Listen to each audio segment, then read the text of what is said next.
오늘 말씀의 제목은 이스라엘의 회복이라는 제목으로 스가랴 10장을 살펴보겠습니다.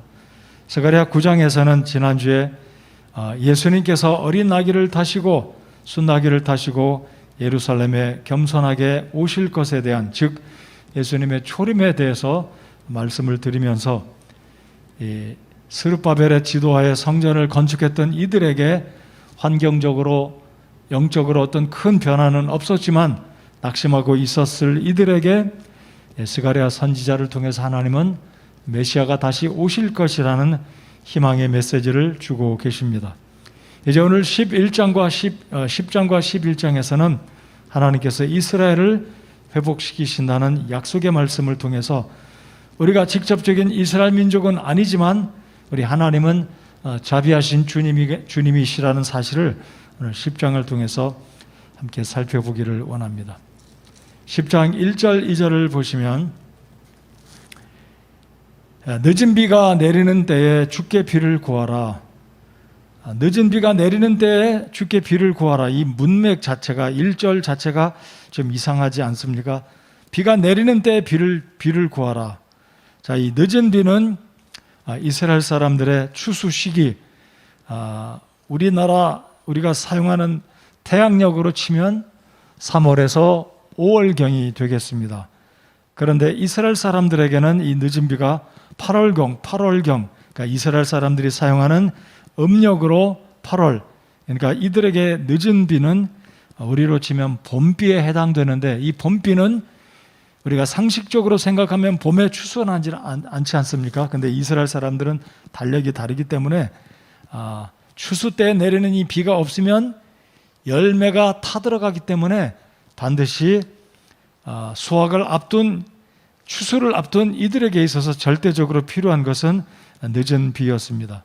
그래서 하나님은 스가랴 선지자를 통해 이스라엘 백성들에게 비가 내리고 수확을 앞둔 논밭에, 이들이 논은 없죠.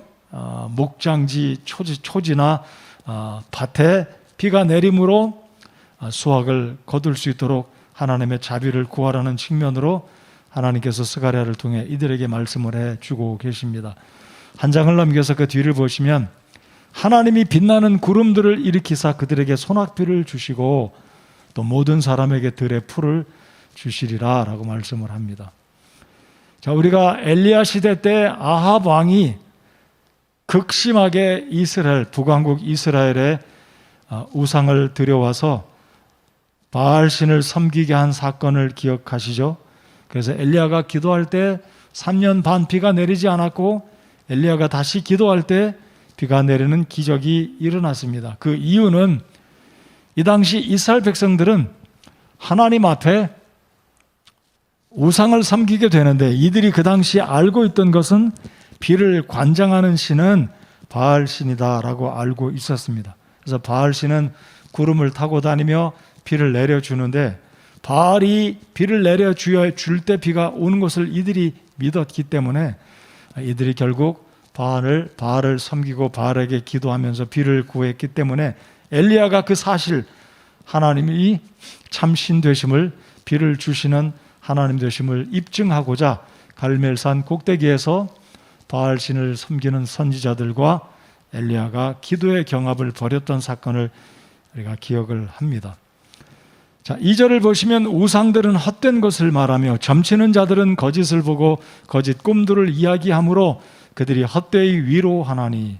자, 여전히 이 말씀을 통해 우리가 알 수 있는 것은 이스라엘 백성들은 바알신을 섬기고 우상을 섬기는 이들의 과거에 이스라엘 조상들, 즉 바빌론 포로로 갔었던 그들 조상들이 우상을 섬겼던 이 사실을 스가랴 선지자가 다시 이 백성들에게 상기시켜 주고자 우상들은 헛된 것을 말하며 점치는 자들은 거짓을 보고 거짓 꿈들을 이야기한다라고 이야기하면서 이제 수확을 앞둔 이 밭에 비가 필요한 이들에게 절대적으로 비를 내리는 것은 바알신도 아니요 우상도 아니요 전지전능하신 1절 하반절에 보면 빛나는 구름들을 일으키사 그들에게 소낙비를 주시는 분이 하나님이라는 사실을 상기시켜 주고 있습니다.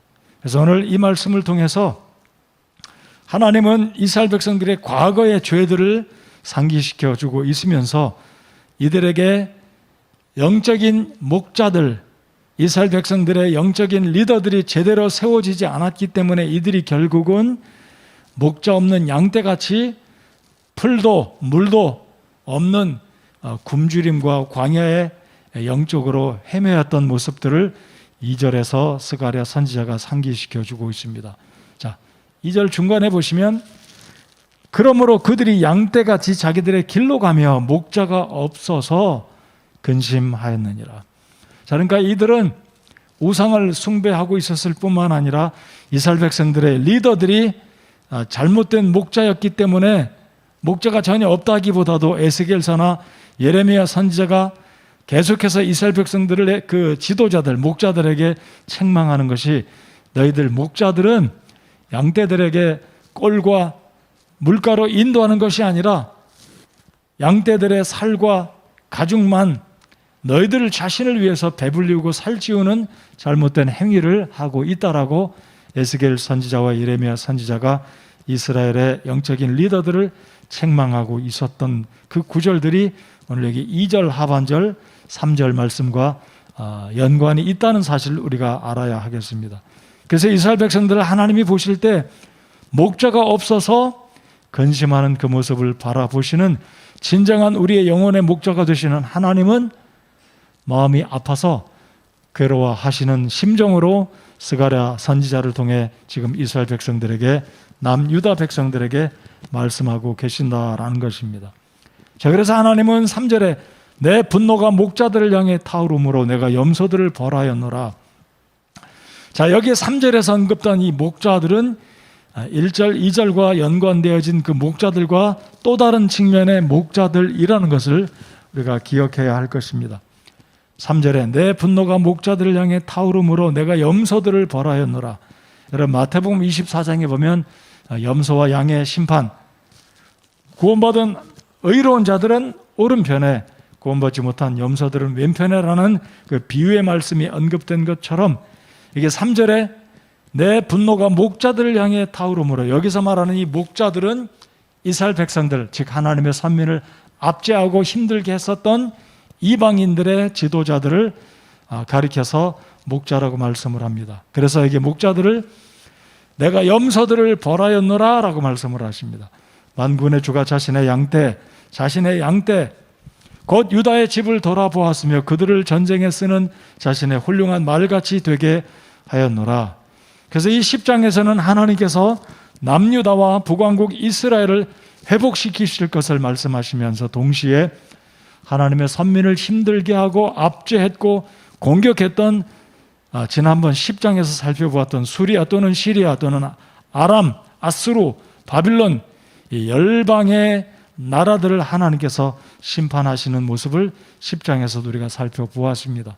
그래서 11장에서도 하나님은 이스라엘 하나님의 백성들을 압제하고 힘들게 했던 그들을 주께서 염소들로 말씀하시면서 그들을 벌하시겠다고 약속을 하십니다. 그래서 이 10장의 핵심이 되는 구절들은 이제 4절, 5절, 6절에 하나님께서 유다 백성들을 장차 일으키시고 회복시키실 것을, 그리고 이제 6절 이하의 7절부터 8절에 보면 북왕국 이스라엘 또한 하나님이 회복시켜 주실 것을 말씀하고 계십니다. 자, 그러면 3절 하반절에 보시면 유다의 집을 돌아보았으며 그들을 전쟁에 쓰는 자신의 훌륭한 말같이 되게 하였노라. 우리 주께서 유다 백성들, 즉 남왕국 이스라엘 유다 백성들을 회복시키실 것을 이야기하고 계시는데 4절을 다시 한번 우리 다 같이 한번 읽어보겠습니다. 4절 시작. 모퉁이 돌이 그에게서, 못이 그에게서, 전쟁의 활이 그에게서, 학대하는 모든 자가 다 같이 그에게서 나왔느니라. 4절에 보시면 모퉁이 돌, 그리고 두 번째는 못. 어떤 번역에서는 이 못을 가리켜서 이 큰 이 장작과 같은 이 말뚝과 같은 못보다는 비교할 수 없이 큰 이 장작 또는 이 말뚝과 같은 큰 사이즈의 나무를 말하는데 못이라고 번역된 것은 히브리어 원어의 문자적인 의미에 충실하게 번역하다 보니까 못이라고 킹제임스에서 흠정역에서는 번역을 했는데, 개역성경에서는 말뚝으로도 번역이 되어 있음을 참조해 주시기 바랍니다. 그리고 전쟁의 활, 이 세 가지는 모두 다 유다 지파를 하나님께서 회복시켜서 열국 위에 다시 드높이 쓰실 것을 상징적으로 말씀을 하고 계십니다. 그래서 이 모퉁이 돌과 말뚝과 또는 못, 그리고 전쟁의 활은 궁극적으로 유다 지파에서 나오게 될 예수 그리스도 우리 주님 메시아를 상징하는 세 가지 단어로 언급하고 있다는 것을 우리가 알아야 하겠습니다. 그래서 모퉁이 돌, 예수 그리스도는 모퉁이 돌로 이 땅에 오시지 않았습니까? 그러나 당시 예수님께서 초림하셨을 때 모퉁이 돌 되신 예수 그리스도를 대제사장과 바리새인들은, 유대인들은 그들의 메시아 예수 그리스도를 결국은 배척하고 모퉁이 돌을 인정하지 않고 십자가에 못 박아 예수 그리스도를 죽게 하지 않았습니까? 아무튼 하나님은 스가랴 선지자를 통해서 이스라엘 백성들을, 유다 백성들을 회복시키실 것을 언급하시면서 장차 이 유다 백성들을 전쟁에서는 자신의 훌륭한 말같이 열국 가운데 세우시게 되는데, 그 상징으로 모퉁이 돌과 못과 전쟁의 활, 우리가 지난주 10장에서 이 휘어진 활, 예수 그리스도가 결국은 10장 9장 13절에 활같이 휘고, 유다를 활같이 휘고라는 이 구절과 10장에 방금 읽은 이 4절에 전쟁의 활은 동일한 예수 그리스도를, 유다 지파에서 오실 메시아를 가리키고 있는 단어다라고 우리가 이해할 수 있기 바랍니다. 자, 그래서 5절에 보시면 그들이 전쟁에서 거리의 진흙 속에서 자기 원수들을 짓밟는 용사들 같이 될 것이요, 주가 그들과 함께함으로 그들이 싸워서 말 위에 탄 자들을 당황하게 하리라 그랬습니다. 그래서 예수 그리스도는 이제 결국 구약의 예언에 따라 야곱의 그 축복 기도에서 언급된 것처럼 유다 지파에서 메시아가 오실 것이고, 결국 메시아 예수 그리스도는 유다 백성들, 북왕국 이스라엘을 회복시켜 주실 놀라운 메시지를 하나님은 스가랴 선지자를 통해서 말씀해 주고 계십니다. 자, 6절을 다 같이 또 한번 읽어보겠습니다. 6절 시작. 내가 유다의 집을 강하게 하고 내가 요셉의 집을 구원하며 내가 그들을 다시 데려다가 정착시키리니 이는 내가 그들에게 긍휼을 베풀기 때문이니라. 그리하면 그들이 내가 전에 내쫓지 아니한 것 같이 되리라. 나는 주 그들의 하나님이니 그들의 말을 들으리라. 자, 이게 보시면 유다의 집을 강하게 하고 1차적으로는 이제 남왕국 유다가 되겠죠. 그리고 요셉의 집, 여러분 북쪽으로는 몇 지파가 올라가서 이스라엘 나라를 쪼개었습니까? 10지파입니다. 근데 10지파를 다 언급하지 않고 요셉의 집 그랬습니다. 그리고 7절에 보시면 에브라임 사람들은 용사같이 되고 라고 말합니다. 자, 그러니까 하나님은 스가랴를 통해서 당시에 바빌론 포로를 마치고 돌아온 유다 백성들을 가리켜서 유다 지파에서 메시아가 오실 것이고, 유다 지파가 이웃 나라들을 결국은 무찌르고 회복될 것을 언급하고 계시며, 동시에 요셉의 집을 구원하며 내가 그들을 다시 데려다가 정착시키리니 라고 말씀을 합니다. 자, 그래서 이제 6절과 7절에서는 이 남왕국과 북왕국 이스라엘을 하나님께서 회복시켜 주실 것을 스가랴를 통해서 말씀하고 계십니다. 우리가 신구약을 쭉 읽다 보면 남왕국은 바빌론에서 70년 포로를 마치고 돌아온 것이 구약성경의 느헤미야나 구약성경의 역사서에 기록이 되어 있지만, 사실 북왕국 이스라엘이 주전 722년에 멸망당한 이후에 북왕국이 어떻게 되었다라는 명확한 구절들은 그렇게 많이 기록되어 있지 않습니다. 그러나 오늘 스가랴 10장에서 하나님은 분명히 스가랴 선지자를 통해서 이스라엘, 북왕국 이스라엘 또한 하나님께서 회복시켜 주실 것이다. 자, 그러면 왜 에브라임만 말했을까요? 요셉의 두 아들 므낫세와 에브라임 가운데 이 요셉의 축복의 반열을 잇는 사람이 차자인 에브라임이기 때문에 북왕국을 대표로 해서 에브라임 사람들은 용사같이 되고, 그래서 7절 하반절에 보면 그것을 보고 즐거워하며 그들의 마음이 주를 기뻐하리라. 우리 하나님께서 북왕국 이스라엘 백성들도 다시 모으고 회복시키심으로 그들이 하나님을 기뻐할 것을 놀랍게 우리 주님께서 예언하고 계십니다. 8절을 또 보시면 내가 그들을 구속하였으므로 내가 그들을 위해 휘파람을 불어 그들을 모으리니 그들이 전에 불어나던 것 같이 불어나리라. 그래서 하나님은 북왕국 이스라엘 또한 10지파들을 대표로 에브라임 지파를 언급하며 에브라임 사람들은 용사같이 되고 그들의 마음은 포도주에 취한 것처럼 기뻐하리니. 여러분, 이 아수르가 어떤 정책을 피웠습니까? 이 북왕국을 아주 사라지게 만들려고 수많은 사람들을 포로로 붙들어다가 아수르에 갖다 퍼뜨려 놓았고, 오늘 여기 읽었던 9절 말씀처럼 내가 그들을 백성들 가운데 뿌리리니 그들이 먼 나라들에서도, 자, 하나님은 북왕국 이스라엘 백성들을 흩어지게 해서 먼 나라로 뿌려버렸습니다. 우상을 숭배했던 이들을 하나님이 철저하게 심판하신 것이죠. 그리고 남왕국 유다도 바빌론으로 포로로 붙들려 가게 되었습니다. 그런데 북왕국은 남왕국과 다른 점이 무엇이냐면, 북왕국은 아수르의 정책으로 말미암아 혼혈 정책을 이 아수르가 폈습니다. 그래서 북왕국 이스라엘 사람들은 이 아수르 사람들과 결혼을 함으로 이 히브리인들의 정체성이 희박해졌습니다. 종교관도 언어도 문화도 하나님을 경외하는, 그래서 이들이 신약시대에 어떤 사람들로 불려지게 되었습니까? 사마리아 사람들이다라고 불려지게 된 것이죠. 그러나 하나님은 오늘 스가랴서 10장에서 북왕국도 하나님이 데려올 것이고 이들이 비로소 하나님을 기뻐할 것을 언급하고 계시는 이 놀라운 사실은 이스라엘 북왕국 사람들은 상상해 보지 못했던, 여러분, 북왕국이 722년에 멸망을 한 이후로 남왕국마저도 주전 586년에 멸망을 했습니다. 그리고 그로부터 약 지금 80년 이상이 흘러간 이 시대, 이 시국에 이제 주전 약 480년경, 480-90년경에 스가랴를 통해서 성전이 완공되고 이들이 무엇인가 하나님께 기대하고 있던 이 남왕국 백성들을 향해서 하나님은 놀라운 회복의 약속의 말씀을 주고 계시기를, 내가 그들을 데려올 것이다. 여러분, 이 목동들이 양떼를 칠 때 휘파람을 불면 거기에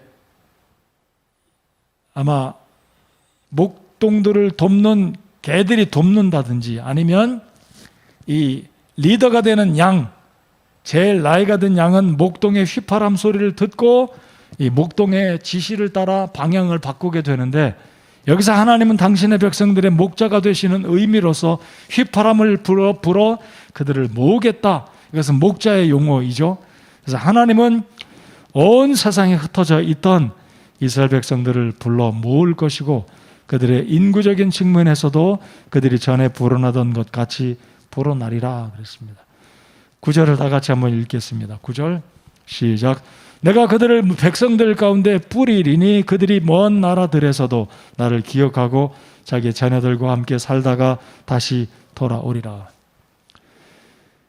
하나님의 놀라운 약속, 하나님의 자비하신 사랑은 이 구절을 통해서 우리가 어떻게 알 수 있습니까? 하나님이 비록 진노 가운데 북왕국과 남왕국 유다를 심판하셨지만 이들이 여전히 하나님을 기억하고 하나님의 산, 하나님의 거룩한 성 예루살렘을 기억하고 하나님을 향한 이 마음을 절대로 포기하지 않았을 때, 하나님의 자비를 구하고 주의 은혜를 간구한 이들을 하나님이 기억하시고, 더 강조해서 말씀드리면 하나님은 구속사적인 이 약속을 기억하시고 아브라함과 맺으신 약속을 기억하시고, 여러분, 출애굽기나 창세기 끝부분에 보면 하나님이 아브라함을 통해 뭐라고 약속하십니까?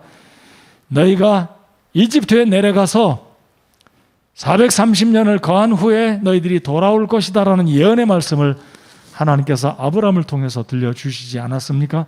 그것처럼 우리 하나님은 아브라함과 맺었던 약속을 한 번도 잊지 않으시고 북왕국과 남왕국 이스라엘 백성들을 회복시켜 주시는 이 약속을 지금 지켜가고 있는 이 모습을 스가랴 10장에서 우리가 발견할 수가 있습니다. 반면에 이제 10절, 11절을 보면 우리 하나님께서 이스라엘 백성들, 하나님의 선민을 압제하고 힘들게 했던 교만한 저들을 10장에서도 언급드린 것처럼 10장 10절에서 11절에서 우리 하나님께서 그들을 심판하시겠다는 이 말씀을 보게 됩니다. 10절, 11절 제가 읽겠습니다. 내가 또한 그들을 이집트 땅에서 다시 데리고 나오며 그들을 아시리아에서 모아 길르앗 땅과 레바논으로 데려가리니 그들을 위한 처소를 찾지 못하리로다. 그가 고통과 더불어 그 바다를 통과하며 바다의 파도를 치리니 그 강의 모든 깊은 곳이 마르고 아시리아의 교만이 낮아지며 이집트의 홀이 떠나가리라. 여기서 말하는 강은 이집트에 있는 나일강이다라고 볼 수 있겠고요.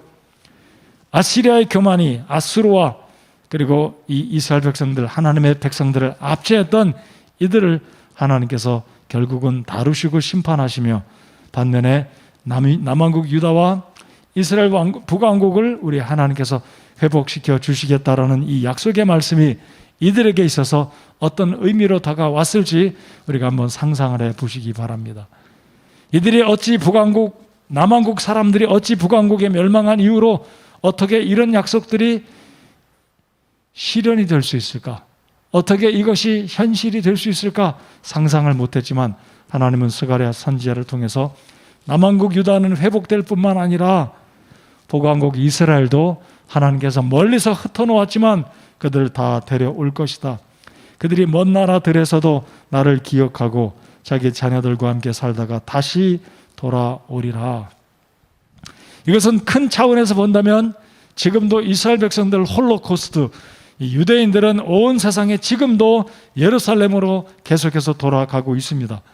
그리고 예수 그리스도가 다시 오시는 그 직전에 이스라엘 백성들, 유다인들은 이스라엘에 돌아가서 우리 주님의 재림을 맞이하게 되고 준비하게 되는데, 유대인들의 전도로 말미암아 이방인들조차 예수 그리스도를 통해 구원받게 되는 놀라운 역사가 있게 될 것을 오늘 스가랴 10장을 확대해서 우리가 이해할 수 있겠습니다. 참조로 말씀을 드리고자 하는 것은 혈통적으로 이스라엘 백성이라고 해서 저절로 때가 되면 구원받는 게 아니라는 것입니다.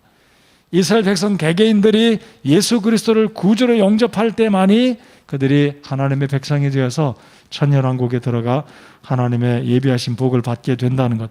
그렇지만 오늘 스가랴 10장에서는 큰 틀에서, 큰 차원에서 하나님께서 아브라함에게 약속하신 그 약속을 하나님께서 지켜주신다는 의미로, 이스라엘의 회복의 의미로 이 영적인 구원이 모든 개개인 사람들에게 저절로 유대인들이기 때문에 이루어진다는 측면이 아니라 큰 차원에서 하나님은 이스라엘 민족을 쓰시기 위한 하나님의 구속의 역사의 큰 도구적인 차원에서 하나님이 남왕국 유다와 그리고 북왕국 이스라엘을 회복시키실 것을 이 10장에서 유다를 아까 읽었던 4절에서 모퉁이 돌과 못과 전쟁의 활로 비유하면서 상징적으로 말씀하신 이 의미는 궁극적으로 예수 그리스도가 다시 오시면 이들을 건져주신다는 측면에서 말씀을 하고 계시다라는 것을 기억하면서 오늘 이 말씀을 우리가 적용해 보아야 할 부분은,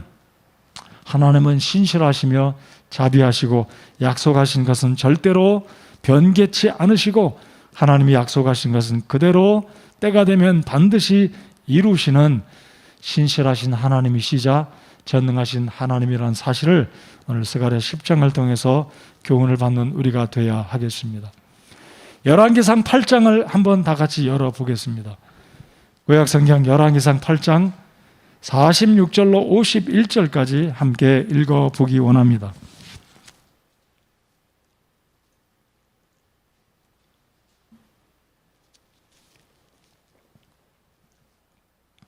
열왕기상 8장 46절입니다. 솔로몬이 성전을 완성하고 하나님 앞에 봉헌 기도를 드릴 때 솔로몬이 이런 기도를 드렸습니다.